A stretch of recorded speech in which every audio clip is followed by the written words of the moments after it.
Sri Sai Nadaya Namaha. Chapter 21. Stories of V.H. Thakur, Anantarao Patnakar and Pandharpur Pleader. In this chapter, Hemad Pant relates the stories of Vinayak Harishchandra Thakur, B.A. Anantarao Patnakar of Pune and a pleader from Pandharpur. All these stories were very interesting, which, if very carefully read and grasped, will lead the readers on to the spiritual path. Preliminary. It is a great general rule that it is our good luck in the form of accumulation of merits of past births that enables us to seek the company of saints and benefit thereby. As an illustration of this rule, Hemad Pant suburb of Mumbai, for many years famous Muhammadian saint named Pir Maulana was living there, and many Hindus, Parsis and many others who followed different religion used to go to him and take his darshan. His Mujawar by name Yunus pressed Hemad Pant many a time for going to see him, but for one reason or the other he was not able to see him. After many years his turn came and he was called to Shirdi, where he was permanently enrolled in Sai Baba's Darbar. Unfortunate fellows do not get such contact of the saints. It is only the fortunate ones that get it. Institution of saints. There have been institutions of saints in this world from time immemorial. Various saints appear themselves in various places to carry out the missions allotted to them, but though they work in different places, they are as it were one. They work in unison under the common authority of the Almighty Lord. I know fully well what each of them is doing in his place and supplement his work where necessary. An instance illustrating this is given below. Mr. Thakur.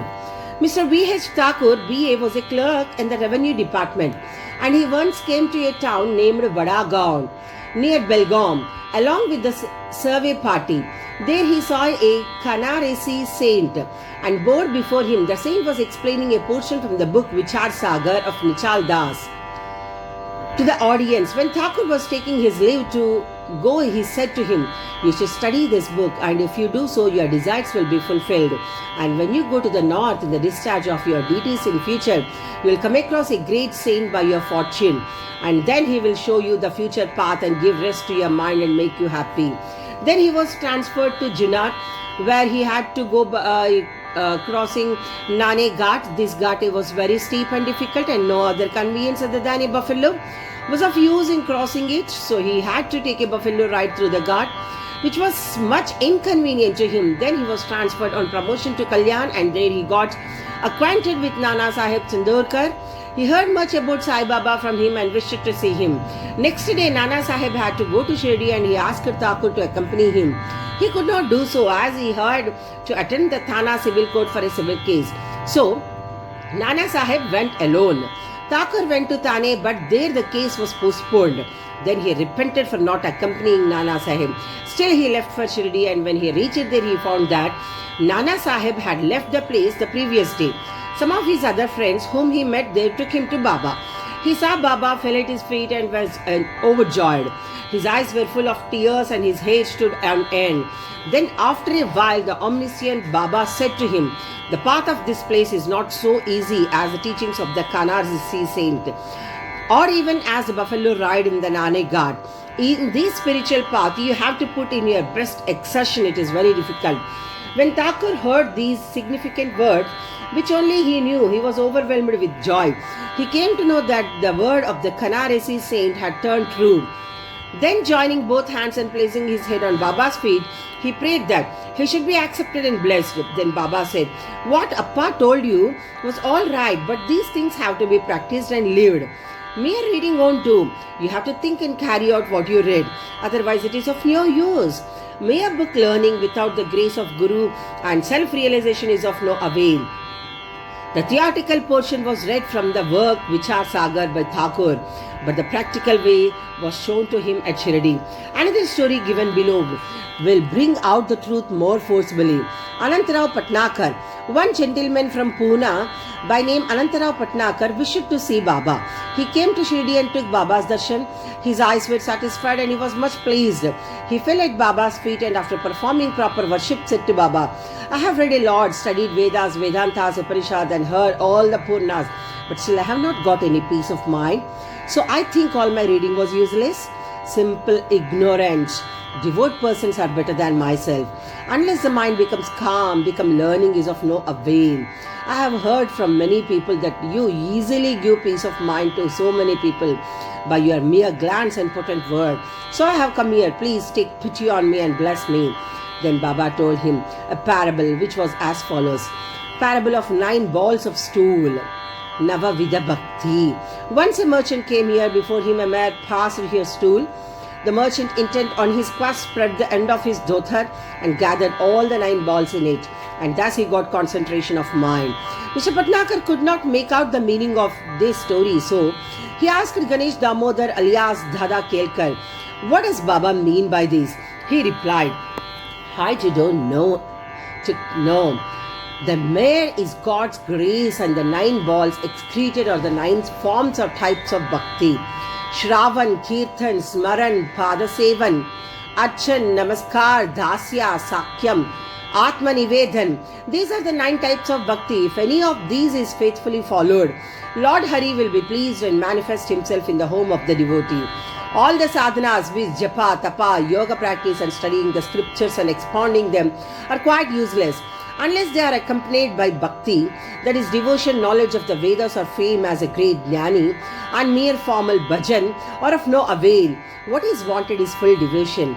Consider yourself as a merchant or seeker after the truth and be anxious and eager like him to collect or cultivate the 9 types of devotion. Then you will attain stability and peace of mind. Next day when Patnakar went to Baba for salutation, he was asked whether he collected the 9 balls of stool. Then he said that he, being a poor fellow, should first be graced by Baba and he would be able to collect them. Then Baba blessed and comforted him, saying that he would attain peace and welfare. After hearing this, Patnakar became overjoyed and happy. The Pandharpur pleader. We shall close this chapter with a short story showing Baba's omniscience and his using it for correcting people and setting them on the right path. Once a pleader from Pandharpur came to Shirdi, went to the masjid, saw Sai Baba, fell at his feet and without being asked offered some dakshina and sat in a corner eager to hear the talk that was going on. Then Baba turned his face towards him and said, how cunning the people are. They fall at the feet after dakshina and but abuse behind me. Is it not amazing? This cap fitted the pleader and he had to wear it. None understood the remark. The pleader grasped it but kept silent. When they returned to the Vada, the pleader said to the Kaka Sahib Dikshit, what Baba remarked was perfectly right. The dark was aimed at me. It was a hint to me that I should not indulge in reviling or scandalizing others. When the sub-judge or Munsif of Pandharpur came and stayed here for the improvement of his health, a discussion about the matter was going on in the bar room at Pandharpur. It was said or discussed there whether the ailments from which the subject suffered were ever likely to be got rid of without medicines by merely going after Sai Baba, and whether it was proper for an educated man like the sub-judge to take resource to such methods. The sub-judge was taken to task, that is, he was criticized as also Sai Baba.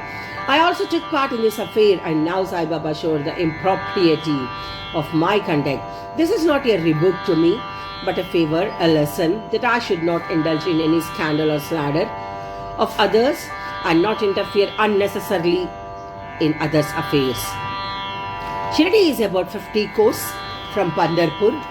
Still Baba by his omniscience knew what transpired there in the bar room. The intervening places, rivers, jungles, mountains were no bar to his. Yes, all perceiving sight, and he could see or read the hearts of all. There was nothing secret or veiled from him. Everything far or near was open and clear to him, as broad as daylight. Let a man be far or near, he cannot avoid the all-pervading gaze of Sai Baba.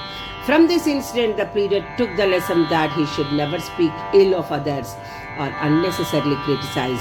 Thus, his evil tendency was completely got rid of and he was set on the right path.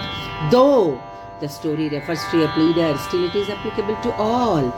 All should therefore take this lesson to heart and benefit thereby. Sai Baba's greatness is unfathomable. So are his wonderful Leelas. His life is also such, for he is Parabrahma, Almighty God incarnate. Bow to Shirdi Sai, bow to Shri Sai, peace be to all. Om Sri Sai Nadaya Namaha. Om Sri Sadguru Sai Nath Maharaj Ki Jai.